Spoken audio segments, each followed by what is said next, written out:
बाजे अवध में बजन माहो रामा चैत महीनमा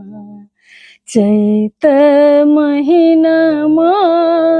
नौमी तिथि दिनमा और अभिजित मुहूर्त माहो रामा चैत महीनमा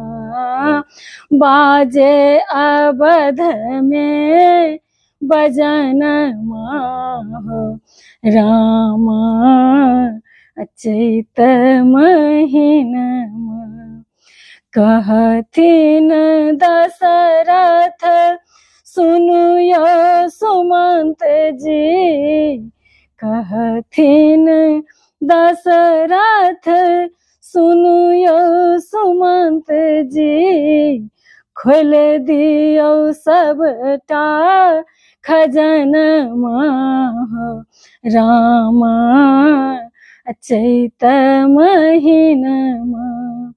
खोल दियो सबटा खजनमा रामा चैत